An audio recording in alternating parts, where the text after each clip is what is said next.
Welcome to your own channel civils तैयारी। आज की कॉम्प्रिहेंसिव न्यूज़ एनालिसिस में आप सबका स्वागत है।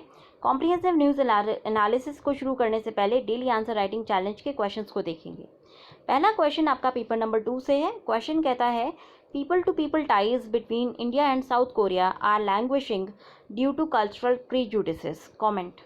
तो भारत और दक्षिण कोरिया के बीच लोगों के संबंध सांस्कृतिक पूर्वाग्रहों के कारण खराब हैं, इस पर टिप्पणी करें। तो आपको बताना है कि किस तरह से इंडिया को जो है बायस फेस करना पड़ता है, इंडिया को बायसेस का फेस करना पड़ता है साउथ कोरिया में, और साउथ कोरियंस को जो है बायसेस फेस करने होते हैं इंडिया में, जिस वजह से हमारे जो संबंध हैं वो थोड़े से ख़राब हैं। नेक्स्ट क्वेश्चन, ये इसका आज हम डिस्कशन करेंगे द हिंदू से। नेक्स्ट क्वेश्चन, इसका आपको जो है मॉडल आंसर आपके टेलीग्राम चैनल @सिविल्स तैयारी पे आपको कल मिल जाएगा। क्वेश्चन कहता है, role of speaker is continuously under severe criticism in recent times. Examine the role of speaker in disqualification of legislators, यहाँ पे ऑफ आएगा, and suggest areas of improvement. तो हाल के दिनों में स्पीकर की भूमिका की लगातार आलोचना हो रही है। विधायकों की अयोग्यता में स्पीकर की भूमिका की जांच करें और सुधार के क्षेत्रों का सुझाव दें। काफ़ी इंपॉर्टेंट क्वेश्चन है, इसको आप ज़रूर अटेम्प्ट कीजिएगा और कल आपको मॉडल आंसर मिल जाएगा, जिससे कि हम देख सकें। आपको कोई डिस्कशन की ज़रूरत पड़ेगी तो हम डिस्कशन भी करेंगे। आज हम जो है डिस्कशन करेंगे, आज शाम में एक वीडियो में हम डिस्कशन करेंगे पुलिस रिफॉर्म्स के बारे में, और कस्टोडियल टॉर्चर के बारे में, कस्टोडियल वायलेंस के बारे में, और कल शायद हम पुलिस रिफॉर्म्स की बात करेंगे। आज हम कस्टोडियल वायलेंस की बात करेंगे, तो शाम का लेक्चर देखना ना भूलें। तो चलिए आज शुरू करते हैं, आज का जो डिस्कशन है उसको शुरू करते हैं। सो गाइस, हमारा जो पहला क्वेश्चन है वो हम यहाँ से सॉल्व करेंगे। Deepening India South Korea ties, people from two countries need to overcome cultural biases and move closer to each other. बहुत अच्छा आर्टिकल है ये। तो यहाँ पे जो है इंडिया और साउथ कोरिया के बारे में बताया गया है कि इंडिया और साउथ कोरिया ने बहुत सारे बायलैटरल एग्रीमेंट्स को साइन किया है, जिससे कि हमारा जो टाइज़ है वो नेक्स्ट लेवल तक पहुँच जाए। प्रॉब्लम क्या आ रही है कि इकोनॉमिक पार्टनरशिप जो है केवल $22 बिलियन की जो एनुअली साइन हुई थी उसमें, और जो डिफेंस पार्टनरशिप है उनमें जो है प्रॉमिसेस तो काफ़ी ज़्यादा हैं, बट एक्चुअल जो ग्राउंड पोजीशन है वो उतनी अच्छी से नहीं हो पा रही है। तो ये कहीं ना कहीं देखा गया है कि हमारे और साउथ कोरिया के बीच में एक स्टैसिस की पोजीशन आ गई है। स्टैसिस मतलब रुकावट। तो बायलैटरल जो है हम लोग स्टक हैं एक जगह पे, वहाँ से ऊपर मूव नहीं कर पा रहे हैं। तो ये इसलिए हो रहा है क्योंकि और चाहे हम लोग काफ़ी जो है कोशिश करें, हमारे लीडर्स जो है काफ़ी कोशिश करें कि इंडिया और साउथ कोरिया क्लोज आए, बट हमारी जो प्रॉब्लम है कि हम मीनिंगफुली एक दूसरे को एम्पैथेटिकली नहीं टच कर पा रहे हैं, और पीपल टू पीपल हमारी टाइज स्ट्रॉन्ग नहीं हो पा रही हैं। इस वजह से हमारा जो बायलैटरल रिलेशनशिप है वो इतना रोबस्ट नहीं हो पा रहा जितना एज़ फॉर एग्जांपल इंडिया या और यूके का है, या फिर इंडिया और यूएसए का है। तो यहाँ पे जो सबसे कम, मतलब जो सबसे ज़्यादा इग्नोर्ड पार्ट है वो कल्चरल प्रीजुडिसेस का है। मतलब कल्चरली पूर्वाग्रह हैं लोगों में। इंडियंस जो है साउथ कोरियंस को थोड़ा सा सही से नहीं देखते हैं, और साउथ कोरियंस इंडियंस को नहीं देखते, और रीज़न उसका ये है कि हमारी जो पीपल टू पीपल टाइज़ हैं वो काफ़ी वीक हैं। अब यहाँ पे देखिए, जो परसेप्शनल बायसेस काफ़ी ज़्यादा हैं, मतलब परसेप्शन मतलब देखने में थोड़े से बायसेस हैं, पूर्वाग्रह हैं। हमारा जो सोच है एक दूसरे के खिलाफ, वो जो है प्री कंसीव नोशंस की वजह से बनी हुई है। इस वजह से जो है डीपली हम जो है पीपल टू पीपल बेसिस पे कनेक्ट नहीं हो पाते हैं। अब बायलैटरल जो प्रोग्रेस है वो ट्रेड और इन्वेस्टमेंट में हुई है, बट ये सफिशिएंट नहीं है कि लोग जो है लोगों के बीच में ब्रिजेस बन जाएं बाकी एरियाज़ में भी। फॉर एग्ज़ाम्पल, अगर आप साउथ कोरियंस के परसेप्शन की बात करेंगे इंडिया को लेकर के, तो वो इंडिया को समझते हैं कि इंडिया एक थर्ड वर्ल्ड कंट्री है जहाँ पर बहुत ज़्यादा भुखमरी है, भी पॉवर्टी है, और इस तरह की पिक्चर जो है फॉरेन मीडिया इंडिया की पेंट करता है। ये सिर्फ साउथ कोरिया की बात नहीं है, आप किसी भी ऐसी कंट्री में जाएंगे जहाँ पर इंडिया और उस कंट्री की अगर पीपल टू पीपल टाइज थोड़ी सी कमज़ोर हैं, तो वहाँ के लोग जो है इंडिया को एक ऐसी जगह के रूप में देखते हैं जहाँ पर बहुत ज़्यादा भुखमरी हो, जहाँ पर बहुत ज़्यादा बीमारी हो, जहाँ पर लोग जो है एकदम एक दूसरे को मारने काटने पे तुले रहते। तो इस तरह का हमारी इमेज जो है साउथ कोरिया के अंदर बनी हुई है। अब देखिए ये तो सच है कि हम बहुत सारे जैसे अपनी जो पॉवर्टी की समस्या है उसको दूर नहीं कर पाए हैं, हंगर की समस्या को दूर नहीं कर पाए हैं। बट अगेन इंडिया एक ऐसी कंट्री नहीं है कि आप हर कोने पर आपको हंगर या भुखमरी ही दिखाई दे। ऐसे कोई थर्ड वर्ल्ड कंट्री नहीं है इंडिया। तो इसी तरह से अगर आप इंडियंस की बात करें तो इंडियंस भी साउथ कोरियंस के साथ उतने अच्छे से कनेक्ट नहीं कर पाते हैं। अब इंडियंस कैसे हैं साउथ कोरिया के अंदर, तो अगर इंडियंस की बात करें तो जो भी इंडियन साउथ कोरिया में रहते हैं, जो भी लोकल पॉपुलेशन है, उसका इंटीग्रेशन जो है साउथ कोरियन के साथ नहीं हो पाया। साउथ कोरिया में एज अ लोकल के रूप में उनका इंटीग्रेशन नहीं हुआ है। अगर आप यूएसए और यूके से कंट्रास्ट करें तो यूएस, यूके, कनाडा, यहाँ पे इंडिया और वहाँ लोकल कल्चर्स का काफ़ी अच्छे से इंटीग्रेशन है। इंडियंस को जो काफ़ी अच्छी जो है जगह दी जाती है इनकी सोसाइटी में, और बहुत सारे इंडियंस जो है इवन लेजिस्लेटर्स के रूप में भी इलेक्ट होके गए हैं। ऐसा आप साउथ कोरिया में नहीं पाएंगे। साउथ कोरिया में जो इंडियंस की कॉलोनीज़ हैं, घीटोज़ हैं, अलग अलग बने हुए हैं, और लोकल पॉपुलेशन के साथ जो है इंटीग्रेशन नहीं हो पाया है। बहुत सारे ऐसे इंस्टेंसेस हुए हैं जहाँ पर रेशियल प्रीजुडिसेस और डिस्क्रिमिनेशन होता है इंडियंस के साथ। जो भी इंडियंस काम करते हैं साउथ कोरिया में, तो उनके साथ वर्क प्लेस डिस्क्रिमिनेशन होता है, करियर एडवांसमेंट में उन्हें प्रॉब्लम आती है, और इवन जो लोकल और रेशियल प्रीजुडिसेस का सामना उन्हें करना पड़ता है। और अगर म्यूचुअल रेस्पेक्ट की बात करें तो कल्चरल वैल्यूज़ को लेकर के, तो म्यूचुअल रेस्पेक्ट की कहीं ना कहीं कमी है। ना तो इंडियंस जो है साउथ कोरियंस के कल्चर को इतना अच्छे से समझ और अप्रिशिएट कर पाते हैं जिससे कि वो रेस्पेक्ट करें, ना ही साउथ कोरियंस जो है इंडियन कल्चर को इतना ज़्यादा रेस्पेक्ट करते हैं। जैसे बाकी सभी रिलेशनशिप्स में होता है कि जो सबसे प्राइमरी चीज़ होती है किसी भी रिलेशनशिप को डेवलप करने के लिए, वो म्यूचुअल रिस्पेक्ट होता है। और म्यूचुअल रिस्पेक्ट अगर इंडिया और साउथ कोरिया के कल्चरल मिलियू में आ जाए, कल्चरल एरिया में आ जाए, तो शायद जो पीपल टू पीपल टाइज़ हैं वो ज़्यादा स्ट्रांग होंगी। अब इंडियंस की अगर बात करें तो इंडियंस साउथ कोरियंस को कैसे ट्रीट करते हैं जो साउथ कोरियंस इंडिया में रहें, उनकी बात अगर करें हम, तो देखिए इंडियंस की अगर हम बात करें तो इंडिया में कहीं ना कहीं एक प्रॉब्लम ये है कि इंडियंस जल्द सही से अप्रिशिएट नहीं कर पाते या डिफ्रेंशिएट नहीं कर पाते चाइनीज़, साउथ कोरियंस, जापानीज़ के बीच में। एटलीस्ट जापानीज़ को तो फिर भी आइडेंटिफाई करना इजी हो जाता है। चाइनीज़ और साउथ कोरियंस के बीच में डिफ्रेंसिएशन थोड़ा सा इंडियन पॉपुलेशन के लिए डिफ़िकल्ट है। तो ऐसे में जो कल्चरल बायसेस हैं इंडिया के अंदर काफ़ी ज़्यादा हैं। इंडियंस जो है उनको अप्रिशिएट नहीं कर पाते, और कहीं ना कहीं इंडियंस जो है सही से ट्रीट नहीं करते हैं। जो भी कोरियंस जो इंडिया में रहते हैं उनको बहुत ज़्यादा बायसेस को फेस करना पड़ता है, हॉस्टिलिटी को फेस करना पड़ता है। अब इंडियन कल्चर का जो सेंटर है सोल में, उसका वो कैसे परफॉर्म कर रहा है, तो ट्रैजेक्टरी जो एंगेजमेंट की है काफ़ी इंपॉर्टेंट है हम दोनों नेशंस के लिए, क्योंकि देखिए दोनों के बीच में एक जो एग्रेसिव नेबर है, साउथ कोरिया का भी जो चाइना है काफ़ी एग्रेसिव नेबर है, और इंडिया के साथ चाइना अगेन हम जानते ही है कि कितना एग्रेसिव नेबर है।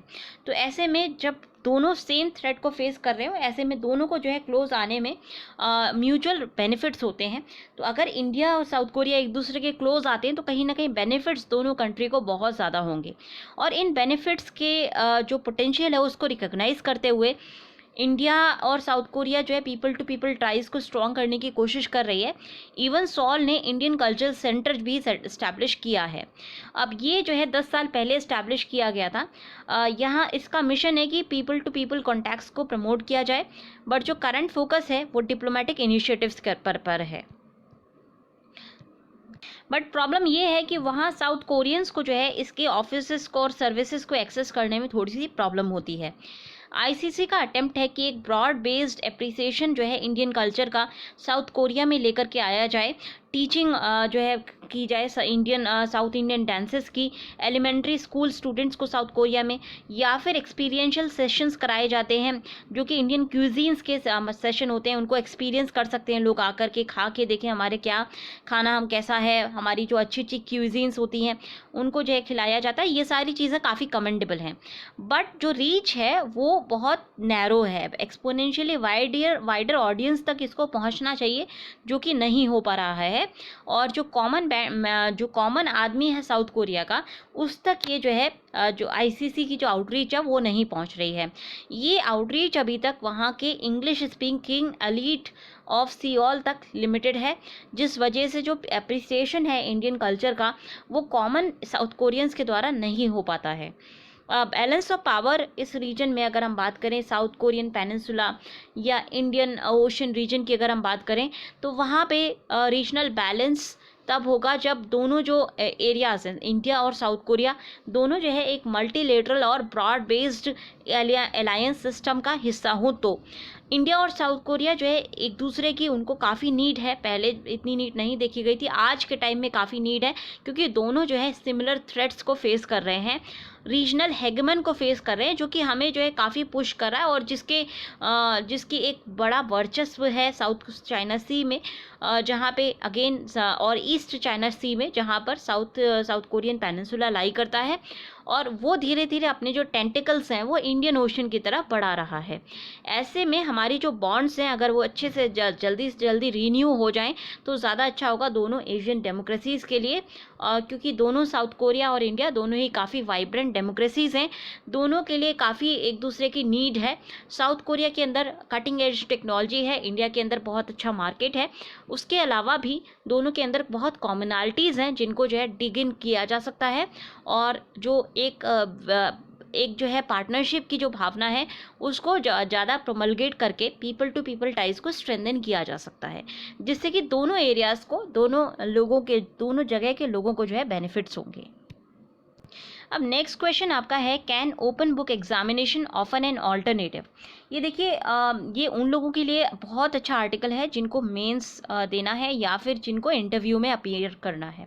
इंटरव्यू में आपसे ओपिनियन बेस्ड क्वेश्चंस पूछे जाते हैं, और इस वक्त एक बहुत बड़ा जो क्वेश्चन सबके सामने है वो ओपन बुक एग्जामिनेशन का है। दिल्ली यूनिवर्सिटी ने एक जो है नोटिफिकेशन जारी किया था जहाँ पे ओपन बुक एग्जामिनेशन की बात की गई थी, क्योंकि यूजीसी ने जो है बोल दिया है कि यूनिवर्सिटीज़ को एग्जामिनेशन फाइनल ईयर स्टूडेंट्स के कराने हैं। ऐसे में अब हम कैसे एग्जामिनेशन कराएं, क्योंकि Covid pandemic day by day जो है ज़्यादा से ज़्यादा लोगों को अपनी गिरफ्त में लेता जा रहा है, तो ऐसे में फ़िज़िकल एग्जामिनेशन कराना थोड़ा सा डिफ़िकल्ट है, क्योंकि स्कूल कॉलेजेस सब बंद हैं। तो फिर अब जो ऑल्टरनेटिव हमारे सामने बचता है वो ऑनलाइन एग्जामिनेशन का और ओपन बुक एग्जामिनेशन का बचता है। तो अब किस तरह से हमें एग्जामिनेशन कंडक्ट करने चाहिए उसके ऊपर एक डिस्कशन है। अब क्वेश्चन जो पहला पूछा गया है वो है कि क्या हमें फाइनल ईयर की एग्जामिनेशन कराने चाहिए जब पैंडमिक अभी चल रहा है। तो एक ये क्वेश्चन आपसे पूछा जा सकता है अगर आप इंटरव्यू देने जा रहे हैं, तो मेंस में डायरेक्टली नहीं आएगा, बट कुछ पॉइंट्स को हम मेंस के लिए यूटिलाइज करेंगे। तो देखिए, जो स्केल ऑफ डीयू की अगर बात करें तो डीयू काफ़ी एक बड़ी यूनिवर्सिटी है और बहुत सारे जो कॉलेजेस डीयू से एफिलिएटेड हैं। ऐसे में एक जो है नीड होती है कि हमारे पास इवैल्यूएशन हो किसी तरह का, जिससे कि हम क्रेडिबल डिग्रीज जो है बच्चों को दे सकें। बट जो ओपन बुक फॉर्मेट है वो शायद इस वक्त डीयू के लिए या फिर इंडिया की किसी भी यूनिवर्सिटी के लिए एक अच्छा फॉर्मेट नहीं है। यूनिवर्सिटी के जो फाइनल एग्जामिनेशन होते हैं काफ़ी सेंट्रलाइज्ड होते हैं, जबकि टीचिंग जो है डिसेंट्रलाइज्ड होती है। ऐसे में जो क्वेश्चन होता है वो ये है कि क्या हमें सही में एक सेंट्रलाइज्ड एग्जामिनेशन की ज़रूरत है। तो रामाकृष्ण रामास्वामी जी का कहना है कि जो इनको लगता है कि शायद ये नेसेसरी नहीं है कि हमारे पास एक सेंट्रलाइज्ड एग्जामिनेशन हो। पर्सनली ऐसा फील करते हैं कि ये नेसेसरी नहीं है। कॉलेजेस जो है जो स्टूडेंट्स हैं वो अलग अलग कॉलेजेस से आ रहे हैं, जिनको अलग अलग टीचर्स पढ़ा रहे हैं। इस क्राइसिस के वक्त जो सॉल्यूशंस हैं वो लोकल स्टूडेंट्स ने क्या किया है, स्टूडेंट्स का कैसा जो है पिछले 2-3 साल का किस तरह का परफॉर्मेंस था, उसके बेसिस पे जजमेंट होना चाहिए, ना कि एक सेंट्रलाइज्ड बेसिस पर। लॉन्ग रन में हम जो है ओपन बुक एग्जामिनेशन और इस तरह की जो चीज़ें हैं उनको लेकर के आ सकते हैं, इनोवेशंस लेकर के आ सकते हैं। शॉर्ट रन में और पैंडेमिक ने जो फोर्स कराया हुआ है, ऐसे में जब हमारा पूरा साल हमने जो स्टडी है वो सेंट्रलाइज्ड एग्जामिनेशन के बेसिस पे की, ऐसे में अचानक से ओपन बुक एग्जामिनेशन कराना एक बहुत अच्छा आइडिया नहीं है, ऐसा जो है रामाकृष्णा जी का सोचना है। वाई के अलाग जी, जो कि एक वाइस चांसलर रह चुके हैं जेएनयू के, उनका कहना है कि अगर डीयू की बात की जाए तो बहुत कम ऐसे बच्चे हैं, बहुत सारे ऐसे बच्चे हैं जिनको प्रॉब्लम्स फेस करनी पड़ेंगी, क्योंकि डीयू के अंदर जो है रिलीजियस डिनोमिनेशन के कॉलेजेस भी हैं, जैसे खालसा कॉलेज हो गया, सेंट स्टीफेंस हो गया, और बहुत सारे ऐसे कॉलेजेस हैं जो कि माइनॉरिटी इंस्टीट्यूशंस हैं। तो यहाँ पे जो एडमिशन्स दिया जाता है वो पुअरर स्टूडेंट्स को भी दिया जाता है। उन स्टूडेंट्स के पास ऐसी फैसिलिटी नहीं हो सकता है कि ऐसी फैसिलिटी ना हो कि वो एग्जामिनेशन सिस्टम का हिस्सा बन सकें। जनरली एक ये अच्छा आइडिया होता है कि हम ओपन बुक एग्जामिनेशन सिस्टम में एज ए करिकुलम जो है मूव इन करें, but as of now open book examination system कराना, जो कि अभी का जो सिस्टम है उसमें जो है ठीक नहीं होगा। हमारा जो पूरा एग्जामिनेशन सिस्टम है वो आंसर्स और गाइड बुक्स के बेसिस पर बेस्ड है, जहाँ पर बच्चा जो है जो उसको बताया जाता है उसको रिपीट करके आ जाता है एग्जामिनेशन में। अगर आप ओपन बुक एग्जामिनेशन सिस्टम की अगर बात करें तो यहाँ पे क्रिटिकल थिंकिंग और रीजनिंग पावर को तवज्जो दी जाती है। बच्चे ने पूरे साल जो है पिछले पूरे 3 साल में इस तरह की पढ़ाई नहीं की जहाँ पर उसकी क्रिटिकल थिंकिंग एबिलिटीज़ को बढ़ावा दिया जाए, तो अचानक से जो है उससे एक्सपेक्ट करना कि वो इस तरह के आंसर दे पाएगा, थोड़ा सा एक बड़ी चीज़ हो जाएगी। और अगर आप सेंट्रलाइज्ड एग्जामिनेशन की तरह क्वेश्चन पेपर सेट करते हैं ओपन बुक एग्जामिनेशन में, तो उससे आप कुछ टेस्ट नहीं कर पाएंगे, बच्चा सीधे सीधे देख करके आंसर लिख देगा। तो इसीलिए जो अभी ओपन बुक एग्जामिनेशन सिस्टम है, अभी फ़िलहाल के लिए जो करंट एकेडमिक ईयर जिसको अभी कंक्लूड होना है उसके लिए जो है सूटेबल सिस्टम नहीं है। अब ओपन बुक एग्जामिनेशन सिस्टम के क्या पॉजिटिव्स होते हैं? देखिए, अगर आप ओपन बुक एग्जामिनेशन सिस्टम की बात करें तो यहाँ पे ओपन बुक एग्जामिनेशन सिस्टम कराए जाते हैं, बट इसको जो है काफ़ी क्लोजली मॉनिटर किया जाता है। ओपन बुक एग्जामिनेशन सिस्टम में क्या होता है कि बच्चे को जो है प्रिपेयर करने का टाइम मिलता है, वो अपनी मेमोरी पर रिलाई किए बिना आराम से जो एग्जामिनेशन दे सकता है। उसको पता होता है कि कहाँ से क्वेश्चन पूछा गया है, बुक खोल करके थोड़ा बहुत वो देख करके और बुक की मदद से सॉल्व कर सकता है क्वेश्चंस को। बट जो ओपन बुक एग्जामिनेशन है उसमें जो स्टाइल ऑफ टीचिंग होती है वो काफ़ी डिफरेंट होती है। ओपन बुक एग्जामिनेशन को आप एक छोटे क्लासरूम में एडमिनिस्टर कर सकते हैं। 20,000 जब कॉलेजेस हों 20,000 जब स्टूडेंट्स हो तो उनके लिए आपको एडमिनिस्टर करना एक centralised open book examination administer करना काफ़ी डिफ़िकल्ट है। इसीलिए जो ओपन बुक एग्जामिनेशन होना चाहिए वो एक रिफॉर्म के बाद होना चाहिए, जब यूजीसी ना बताए यूनिवर्सिटीज़ को कि यूनिवर्सिटीज़ को क्या करना है। यूनिवर्सिटीज़ अपने लोकलाइज सॉल्यूशंस के बेसिस पर लोकलाइज जो है अपने इनोवेशंस लेकर के आएँ अपने करिकुलम में, तो ज़्यादा अच्छा होगा। अब क्या हमारे पास अच्छी एक्सपर्टीज़ है इस नए सिस्टम को रन करने के लिए? तो अलाग जी का कहना है कि देखिए, अगर आपको इस तरह का सिस्टम इंट्रोड्यूस करना है तो आपको जो है बहुत सारी प्रिपरेशन करनी होगी। आप सिर्फ इसलिए नहीं कर सकते क्योंकि कोविड का क्राइसिस आ गया है और आप जो है फिजिकल एग्जामिनेशन हॉल में नहीं जा सकते हैं। आपको एक रोड मैप चाहिए और ये रोड मैप जो है एकेडमिक ऑटोनॉमी के साथ होना चाहिए। हर फ्रंट पर हम बात करते हैं आत्मनिर्भर भारत की, सेल्फ रिलायंस की, तो हमें जो है सेल्फ रिलायंस यूनिवर्सिटी लेवल पर भी लानी होगी। यूनिवर्सिटी के फैकल्टी को आप डिसाइड करने दीजिए कि किस तरह से आपको जो है open book examination system introduce करना है। थोड़ी सी अगर आप रिस्पॉन्सिबिलिटी ज़्यादा देंगे वाइस चांसलर्स को, तो वाइस चांसलर्स जो है सॉल्यूशंस लेकर के आएंगे जो कि लॉन्ग रन में हमारे लिए एज अ सोसाइटी काफ़ी अच्छे होंगे। तो यहाँ पे क्वेश्चन एक और जो पूछा गया है कि आपने बताया कि डिफरेंसेस होंगे, एक छोटी यूनिवर्सिटी जो कि दिल्ली में सिचुएटेड है और एक जो छोटी यूनिवर्सिटी कोरापुट उड़ीसा में सिचुएटेड है, तो इन दोनों के बीच में काफ़ी डिफरेंसेस होंगे। तो क्या डिफरेंसेस हो सकते हैं? देखिए, जब सेंट्रलाइज कंट्रोल होता है एजुकेशन जैसे मैटर का, तो वो एक अच्छा आइडिया नहीं होता, क्योंकि एजुकेशन जो है आपका जो बेसिक फंक्शन होता है एजुकेशन का, वो डिस्कशन और डिबेटिंग होता है, क्रिटिकल एनालिसिस होता है, क्रिटिकल इवैल्यूएशन होता है एजुकेशन का सारा पर्पस, जिससे कि हम नए आइडियाज़ को डिबेट कर सकें, नए आइडियाज़ को लेकर के आएँ। ऐसे में अगर आप जो है एक सेंट्रलाइजेशन लेकर के आते हैं तो वहाँ पे क्या हो जाएगा, जैसे एक बहुत बार एक कहावत की जाती है कि इफ़ यू जज a fish by its ability to climb the tree you will never know its potential. मतलब अगर आप एक मछली को उसकी उस एबिलिटी से जज करें कि वो पेड़ पर कैसे चढ़ती है, तो आप मछली की जो यूनिकनेस है उसको आप जो है कभी भी अप्रिशिएट नहीं कर पाएंगे। तो यही चीज़ हम जो है एग्जामिनेशन सिस्टम में कह सकते हैं। जब एक सेंट्रलाइज्ड एग्जामिनेशन सिस्टम होता है तो ऐसे में बच्चे की जो यूनिक कैपेबिलिटीज़ हैं, टैलेंट्स हैं, उनको ग्रो करने का मौका नहीं मिल पाता। हमारी जो यूनिक थिंकिंग प्रोसेसेस हैं वो डेवलप नहीं कर पाते, हम एक स्टैंडर्ड आंसर रोट मेमोराइजेशन जो है लेकर के सामने आ पाते हैं। 21st सेंचुरी को फेस करने के लिए इस तरह की जो स्किल्स हैं वो सफिशिएंट नहीं है। 19th और 20th सेंचुरी में ये जो स्किल, जब ये एग्जामिनेशन सिस्टम डेवलप हुआ था, जब हमारा जो स्टडी पेडागॉजी जो है इस तरह की डेवलप हुई थी, तब ये सिस्टम अच्छा था। क्यों अच्छा था? देखिए, उस वक्त क्लैरिकल बेसिस की जॉब ज़्यादा रहती थी, जहाँ पर हमें एक और जो फैक्ट्रीज थी जहाँ वहाँ पर एक असेंबली सिस्टम होता था, जहाँ पर हमें एक स्टैंडर्डाइजेशन की ज़रूरत होती थी। आज वो सब काम जो है रोबोट्स कर सकते हैं, रोबोट्स के थ्रू आप स्टैंडर्डाइजेशन ला सकते हैं। बट जो रोबोट काम नहीं कर सकते वो है critical thinking, critical analysis.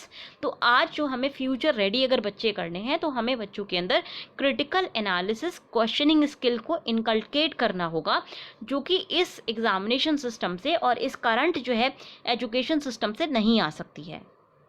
Next जो आपसे एक क्वेश्चन पूछा गया है, जो कि आपसे पूछा जा सकता है कि जब एक मेमोरी एक प्राइम फैक्टर है, तो अगर आपके पास किताबें हो तो क्या बच्चों का फोकस कम नहीं हो जाएगा? तो यहाँ पे बात की गई है कि देखिए, अगर एक ओपन बुक एग्जामिनेशन सिस्टम होता है तो टीचर को भी पता है कि बच्चे के पास जो है फॉर्मूला याद करने की बच्चे को कोई ज़रूरत नहीं है, वो फॉर्मूला खोल के देख सकता है। तो ऐसे में अगर मान लीजिए मुझे एक जो है क्लोज्ड एग्जामिनेशन सेट करना है, तो मैं फॉर्मूला पूछूंगी जो कि डिफ़िकल्ट होगा, जिससे कि मैं ये टेस्ट कर सकूं कि बच्चे को बेसिक्स आते हैं या नहीं। बट अगर मैं एक ओपन बुक एग्जामिनेशन सिस्टम दे रही हूँ तो मुझे पता है कि बच्चा बेसिक्स को बुक से रेफ़र कर सकता है। तो ऐसे में जो है क्रिटिकल थिंकिंग बेस्ड क्वेश्चंस दिए जाते हैं, जिनको आपको बुक की मदद से सॉल्व करना होता है। तो ऐसे में जो मेमोरी है उसकी आपको फिर भी ज़रूरत पड़ेगी, because you have to memorise कि हमने कैसे सॉल्व किया था इस चीज़ को। तो टीचिंग देखिए एक लोकल एक्टिविटी होती है, एक टीचर और स्टूडेंट के बीच में होती है। इनोवेशंस रिक्वायर्ड होते हैं स्मॉलर क्लासेस के लिए। इसमें जो है काफ़ी इंटरेक्शन करना होता है स्टूडेंट और टीचर के बीच में, जिससे कि हम इनकरेज कर सकें कि बच्चा सोचे। अगर आप उनको जो है बार बार ये नहीं कहना पड़ेगा कि आप इस थ्योरम को जो है ये पढ़ लीजिए, याद कर लीजिए, बस आपका एग्जामिनेशन हो जाएगा। नहीं, आपको जो है बच्चे को प्रिपेयर करना होगा किसी भी अनसर्टेन क्वेश्चन के लिए जो कि एग्जामिनेशन में आ सकता है। तो ऐसे में क्या होता है कि बच्चे का जो डेवलपमेंट है, जो फैकल्टीज़ हैं, मेंटल फैकल्टीज़ हैं, वो ज़्यादा अच्छे से डेवलप होती हैं। अभी क्या क्या एग्जिस्टिंग ओपन बुक सिस्टम्स हैं वर्ल्ड में? तो देखिए, बेसिक जो ओपन बुक सिस्टम होता है वो काफ़ी सिंपल होता है। टीचर जो कि एक छोटी क्लास को पढ़ा रहा है, मान लीजिए रीजनेबली छोटी क्लास है, 20 to 100 स्टूडेंट्स हैं, वहाँ पर टीचर जो है इसको एडमिनिस्टर करता है। ओपन बुक एग्जामिनेशन कभी भी बेसिक कोर्सेज के लिए नहीं दिए जाते हैं, हमेशा वो एडवांस कोर्सेज के लिए दिए जाते हैं, जहाँ पर थिंकिंग एबिलिटी जो है इवेलुएट होती है, मेमोराइजेशन या रोट लर्निंग जो है इवेलुएट नहीं होती। ये जो है बड़ी क्लास के लिए फैशन में नहीं है। जैसे कि आप बिगनिंग करें अंडर ग्रेजुएट्स की, अगर आप केमिस्ट्री की जो है टेस्ट करना है बिगनर्स का, तो उसके लिए जो है आप ओपन बुक एग्जामिनेशन यूज़ नहीं कर सकते, उसके लिए क्लोज बुक एग्जामिनेशन अच्छा होगा। यूजुअली जो एडवांस कोर्सेज होते हैं, जहाँ पर एक दो जो है वेल डिफाइंड टेक्स्ट बुक्स हैं, जहाँ पर बच्चा जो है एग्जामिनेशन में ऐसे नहीं आता जैसे वो पहली बार अपीयर कर रहा हो। बच्चे को फेमिलियरिटी होती है सब्जेक्ट से और बुक से, उसको पता होता है कि मान लीजिए आपने क्वेश्चन दिया हाइजेनबर्ग इक्वेशन या ऑफ मोशन से, तो वो जो है इंडेक्स के थ्रू नहीं ढूंढ रहा है या फिर सर्च नहीं कर रहा है बुक में कि ये दी कहाँ हुई है। उसको एग्जैक्टली पता होता है कि ये जो कॉन्सेप्ट है कहाँ पर दिया हुआ है, और उसको देख करके फिर एप्लीकेशन उसका करेगा। तो ऐसे में जो ओपन बुक एग्जामिनेशन सिस्टम्स होते हैं, बेसिकली वो तभी आप उनको अच्छे से अटेम्प्ट कर सकते हैं जब आपका पहली चीज़ कोर्स एडवांस्ड हो, थिंकिंग एबिलिटी जब आपको इनकलकेट करनी हो, उसके साथ साथ जब बच्चों को जो है बेसिक नॉलेज हो अपने टेक्स्ट की। तो इसीलिए ये जो एग्जामिनेशन सिस्टम है, ये जो है एक सुपीरियर मॉडल है, जो कि स्टूडेंट की जो थिंकिंग एबिलिटीज़ हैं, जो स्किल बिल्डिंग है, वो इनकलकेट करने की कोशिश करते हैं। क्या इंडिया में कभी पॉलिसी डिस्कशंस हुए हैं ओपन बुक एग्जामिनेशन पे? तो अलाख जी का कहना है कि उन्होंने कभी जो है ओपन बुक एग्जामिनेशन सिस्टम पे ऐसा कोई डिस्कशन नहीं देखा है। एक प्लेजरिज्म की जो है कमेटी इस्टेब्लिश की गई थी यूजीसी के द्वारा, जिसमें रामकृष्ण जी जो है आपके एक मेंबर थे। उसमें डिस्कशन हुआ था कि अगर प्लेजरिज्म आपको बिल्कुल ख़त्म करना है तो ओपन बुक एग्जामिनेशन करना चाहिए, क्योंकि ओपन बुक एग्जामिनेशन में प्लेजरिज्म पॉसिबल है ही नहीं। और उसके अलावा कोई भी ओपन बुक एग्जामिनेशन सिस्टम को लेकर के यूजीसी के तहत कोई भी डिस्कशन, कोई भी कमेटी नहीं हुई है। अब हमारे पास क्या ऑप्शंस हैं अभी जो करंटली जो स्टूडेंट्स जो कि ट्रॉमा फेस कर रहे हैं एकेडमिक ईयर के कंक्लूजन का, तो उनको क्या हम सजेस्ट कर सकते हैं, क्या ऑप्शंस हैं हमारे पास उनको लेकर के। देखिए जो भी स्टूडेंट्स जिनके कोर्सेज ख़त्म हो गए हैं और जिनकी जो जो पिछले सेमेस्टर में अपना कंप्लीशन कर चुके हैं, तो अगर इनसे अगर हम इंडिविजुअल ऐसे ओपिनियन, पर्सनल ओपिनियन लें, तो टीचर्स प्रेफर करेंगे कि सेंट्रलाइजेशन जो है कम होकर के डिसेंट्रलाइजेशन हो, जहाँ पर जो टीचर है वो पिछले सेमेस्टर्स के वर्क के बेसिस पर, थीसिस के वर्क के बेसिस पर, और जो स्टूडेंट है उसको कुछ छोटा मोटा असाइनमेंट दे करके एवेल्युएशन कर दे, बट जिससे कि जो है डिग्री इनको मिल सके इस साल। बट अगेन जो एग्ज़ामिनेशन है जहाँ पर मतलब बच्चों को थोड़ी सी डाउट्स हैं, या फिर जहाँ पर आपको एक सेंट्रलाइज सिस्टम जहाँ पर इस्टेब्लिश करना है, तो वहाँ पर जो है ओपन बुक एग्जामिनेशन से बेटर यही होगा कि बच्चे अपने आप को जो है प्रिपेयर करें एक रिगरस ऑनलाइन एग्जामिनेशन के लिए, जो कि एक सुपरवाइज्ड मैनर में होना चाहिए, जो कि एक सुपरवाइज कॉन्टेक्स्ट में होना चाहिए, जिससे कि वो अपने ऑनलाइन क्वेश्चंस का आंसर दे सकें। यही एक बेस्ट ऑल्टरनेटिव है हमारे सामने। ओपन बुक एग्जामिनेशन जो है उतना अच्छा ऑल्टरनेटिव नहीं है, उसको करने में ज़्यादा प्रॉब्लम्स आएंगी, और बच्चों की जो एक जिस तरीके से वो अभी तक पढ़ते आए हैं उनको एकदम से जो है शॉक के बेसिस में उनको फील होगा। तो इससे बेटर यही है कि एक जो है ओपन बुक एग्जामिनेशन से अच्छा है कि एक सुपरवाइज मैनर में ऑनलाइन एग्जामिनेशन हो, जैसे कि उनके अभी तक होते आए हैं MCQ फॉर्मेट में या किसी अदर फॉर्मेट में। तो ये आपके जो दो आंसर्स थे उनको हमने देखा है, दो बड़े चीज़ों का डिस्कशन किया है। आज जो आपका एडिटोरियल पेज है उसमें जो दो आपके एडिटोरियल्स आए हैं वो इतने आपके अच्छे नहीं हैं जिनको आप पढ़ें, मतलब दोनों प्रोपेगेंडाज हैं, तो उनको हमारे लिए पढ़ने की कोई आवश्यकता ऐसा नहीं है। ये देखिए, towards national security and peace in Hong, ये एक एग्जाम्पल है वुल्फ वॉरियर डिप्लोमेसी का। उसके अलावा ये एग्जाम्पल है जो आपका मीडिया वॉरफेयर होता है, या मीडिया आप कह सकते हैं मैनेजमेंट होता है चाइना के द्वारा, उसका ये एग्जाम्पल है। उसके लिए आप पढ़ सकते हैं, क्योंकि देखिए लिखा किसने है, इसको लिखा है सन वीडोंग के द्वारा लिखा गया है, जो कि चाइनीज़ एम्बेसडर हैं इंडिया में। तो उन्होंने लिखा है किस तरह से चाइनीज़ गवर्नमेंट का क्या स्टैंड है, और पूरी तरह से जो है वाइट वॉश करने की कोशिश की गई है हांगकांग का जो नेशनल सिक्योरिटी लॉ है उसको। तो अगेन ये जो है आपके लिए इतना इम्पॉर्टेंट नहीं है, ना तो इस लॉ से आपके लिए कुछ आएगा, ना ही आपके लिए जो अगर आता भी है तो आपको क्रिटिकल एप्रिसिएशन करना होगा। यहाँ पे सिर्फ जो है चाइनीज़ मीडिया का, चाइनीज़ गवर्नमेंट का क्या सोचना है वो पॉइंट ऑफ व्यू दिया गया है, जो कि हमारे एग्जामिनेशन पॉइंट ऑफ व्यू से सफिशिएंट नहीं है। इसी तरह से जो दूसरा आपका क्वेश्चन है, इवन आपका हेडिंग देख लीजिए, बीजेपीज हेगेमनिक नैरेटिव, तो ये आपका जो है पूरा पॉलिटिकल आर्टिकल है, जो अगेन हमारे लिए ना तो एग्जामिनेशन में हमसे पूछा जाएगा, ना ही हमारी इंटरव्यूज़ में पूछा जाएगा, तो ये भी हमारे लिए रेलेवेंट नहीं है। नेक्स्ट आर्टिकल हमें देखना है कैलिब्रेटेड बैलेंस। तो इंडिया की जो पॉलिसी है कहीं ना कहीं ये कैलिब्रेटेड बैलेंस की पॉलिसी हमने देखी है। अभी स्टेटमेंट्स दिए गए थे external affairs minister S Jaishankar के द्वारा, जिन्होंने इंडिया का जो वर्ल्ड व्यू है ग्लोबल चैलेंजेस के सामने क्या है, इंडिया जो है वर्ल्ड को देखता है, किस तरह से देखता है, इसको प्रेजेंट किया था, और यहाँ पे अलग अलग डायरेक्शंस में हमारा जो वर्ल्ड व्यू शो किया गया था। जयशंकर जी का कहना था कि नॉन अलाइनमेंट एक कॉन्सेप्ट था जो कि पुराने टाइम में रेलेवेंट था, और अभी मल्टीपोलैरिटी ये जो है ज़रूरी है। इंडिया को एक डेफिनेट स्टैंड लेना होगा सिक्योर, और उसमें हो सकता है कुछ रिस्क भी लेनी पड़े कनेक्टिविटी के इश्यूज़ पर, मैरीटाइम सिक्योरिटी के इश्यूज़ पर, टेररिज्म के इश्यूज़ पर, और क्लाइमेट चेंज के इशू पर उन्होंने जो है एक चीज़ क्लियर कर दी थी कि इंडिया जो है नॉन अलाइनमेंट को रिजेक्ट नहीं करता, स्टैंड लेने की कोशिश करेगा उन रिस्की मैटर्स पर। बाकी ऐसा जो है नॉन अलाइनमेंट को इंडिया जो है रिजेक्ट नहीं करता है, और एज सच इंडिया जो है किसी भी कैंप में या किसी भी अलायंस सिस्टम का हिस्सा नहीं था, ना है, और ना ही आगे होगा। जयशंकर जी का कहना था कि USA को जो है प्रेजेंट अलायंसेस के बियॉन्ड देखना चाहिए और मल्टीलेटरल अरेंजमेंट्स में जो है आना चाहिए। जयशंकर जी ने एक्सप्लेन किया कि नॉन अलाइनमेंट जो है इंडिया में कोल्ड वॉर टाइम में वर्क कर पाता था ठीक से, क्योंकि उस वक्त USA और रशिया काफ़ी इंडिया से दूर थे। अभी जो प्रॉब्लम है नए कोल्ड वॉर में, अगर US और चाइना के बीच में होता है, तो प्रॉब्लम ये है कि हम लैंड बाउंड्री शेयर करते हैं, और वो भी एक काफ़ी अच्छे डिस्टेंस तक लैंड बाउंड्री शेयर करते हैं चाइना से। तो ऐसे में इंडिया को जो है एक डेफिनेट स्टैंड लेना होगा। इंडिया अब इसको जो है नॉन अलाइनमेंट के बेसिस पर पुट ऑफ नहीं कर सकती है। जयशंकर जी के जो कमेंट हैं काफ़ी क्लियर आइड असेसमेंट है हमारे कॉन्स्ट्रेंट्स का और रेवेन्यूज़ का पोटेंशियल ग्रोथ के। वो असर्शन है कि इंडिया जो है स्ट्रैटेजिक इंडिपेंडेंस को एंजॉय करती है और रेजिस्ट करती है किसी भी अलायंस सिस्टम को ज्वाइन करने से। उसके अलावा ये भी एक क्लियर इंडिकेशन है कि हम जो है इंडिया चाइना के साथ जो डिस्प्यूट्स हैं उनको कहीं ना कहीं डी एस्केलेट करने में बिलीव करते हैं।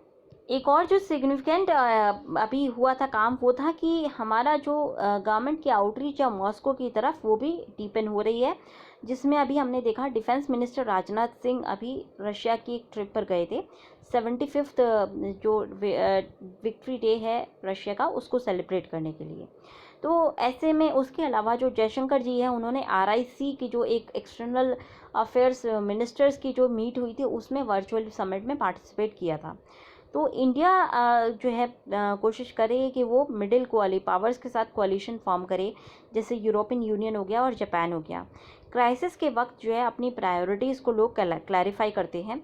ये जो है इंडिया के लिए डबल क्राइसिस का वक्त है, जब हम न केवल नोवेल कोरोना वायरस की बैटल से लड़ रहे हैं बल्कि चाइनीज़ एग्रेशन से भी लड़ रहे हैं। मैसेज जो है न्यू दिल्ली की तरफ से क्लियर है कि हमारी जो पॉलिसी है वो एक बैलेंस की पॉलिसी है, जिसको हमने केयरफुली इंडिया के स्ट्रैटेजिक इंटरेस्ट में डिज़ाइन किया हुआ है। लास्ट आर्टिकल आपको देखना है एस्केलेटिंग टेंशंस। तो USA और चाइना की जो टाइज़ हैं काफ़ी तेज़ी से नीचे जा रही हैं और ऐसे में जो पूरी विश्व है उसके लिए टेंशंस इंक्रीज़ हो रही हैं। USA का डिसीजन था कि चाइना का जो कॉन्सुलेट है होस्टन में उसको जो है बंद किया जाए, और उसके बाद हमने देखा भी चाइना ने आतिशबाजी की थी अपने, जब उनको बंद करने की बात कही गई ऑफिस को, तो उन्होंने जो है सारे जो डॉक्यूमेंट्स थे उसमें आग लगा के वहाँ से USA से निकलने की कोशिश की थी। ट्रंप एडमिनिस्ट्रेशन ने एक्यूज़ किया है कॉन्सुलेट को और चाइनीज़ डिप्लोमेटिक मिशंस को कि वो एस्पेनर्ज की एक्टिविटी में इंडल्ज्ड हैं, वीज़ा फ्रॉड करते हैं, साइंटिफिक रिसर्च को चोरी करने का काम करते हैं। ये एलिगेशंस जिनको चाइना ने डिनाई किया है। इवन चाइना ने भी एक सेपरेट इंसिडेंट में चाइना ने भी USA का जो कॉन्सुलेट है वुहान में उसको बंद करने की बात USA से कही है, और USA भी अब वुहान का कॉन्सुलेट से एग्जिट करेगा। तो अल्टीमेटली जो टाइज़ हैं USA और चाइना की वो काफ़ी तेज़ी से डिटीरियोरेट कर रही हैं। यहाँ पे दोनों कंट्रीज़ एक दूसरे के पॉलिटिकल और लीडर्स के ऊपर जो है सैंक्शंस, पॉलिटिकल नहीं बिजनेस लीडर्स के ऊपर सैंक्शंस कर रहे हैं, ऑफिशियल्स के ऊपर सैंक्शंस कर रहे हैं, ट्रैवल बैन्स को इम्पोज कर रहे हैं। तो ये जो कॉन्सुलेट के डिसीजन थे, ये कॉन्सुलेट वाला जो डिसीजन था ये सबसे ड्रास्टिक मेजर था दोनों के द्वारा, USA और चाइना दोनों के द्वारा। टैरिफ वॉर जो प्रेसिडेंट ट्रंप ने 2018 में लॉन्च किया था उसका ही ये एक आप देख सकते हैं कि काफ़ी जो है एस्केलेटेड मूव है उसका। कभी USA और चाइना के जो टेंशन थे वो ट्रेड और टेक्नोलॉजी को लेकर थे। आज के टाइम में जो ट्रेड वॉर है वो स्नोबॉल हो गया है जियोपॉलिटिकल कॉन्टेस्ट के बीच में, दोनों सुपर पावर्स के बीच में, जो कि हमने जो है USA और सोवियत यूनियन के बाद दोबारा नहीं देखा था। ऐसे में जो प्रेसिडेंट ट्रंप जिनको बार बार अटैक किया जा रहा है उनके कोविड रिस्पांस को लेकर के, वो काफ़ी डिफ़िकल्ट महसूस करेंगे इस टेंशन को स्टेमिन करना, क्योंकि इलेक्शंस जो है राउंड दी कॉर्नर हैं, और चाइनीज़ अगर वो टेंशन को रैंप अप करते हैं तो ये उनके लिए पोटेंशियल पॉइंट्स हो सकते हैं जो कि उनको इलेक्शन जिता सके। तो अपनी जो लोकल कंडीशंस हैं उनको ध्यान में रखते हुए ट्रंप जो है कहीं ना कहीं इस मुद्दे को ज़्यादा बढ़ा रहे हैं। अगर चाइना की बात करें तो US चाइना का क्राइसिस उस वक्त अनफोल्ड हो रहा है जब बीजिंग खुद जो है एजर्टिवली एक्ट कर रहा है एशिया में, बाकी स्टेट से लड़ाइयाँ कर रहा है, जैसे इंडिया से लेकर के वियतनाम तक और मलेशिया तक ये जो है लड़ाइयाँ कर रहा है चाइना।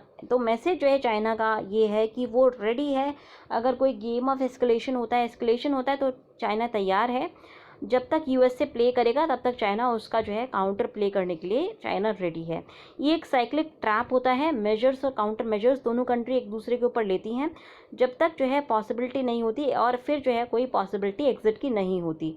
तो अगर ये डिटीरियोरेशन अरेस्ट नहीं किया गया तो USA और चाइना की जो टाइज़ हैं टोटल ब्रेकडाउन हो जाएंगी, और ये एक बैड न्यूज़ होगा पूरी दुनिया के लिए।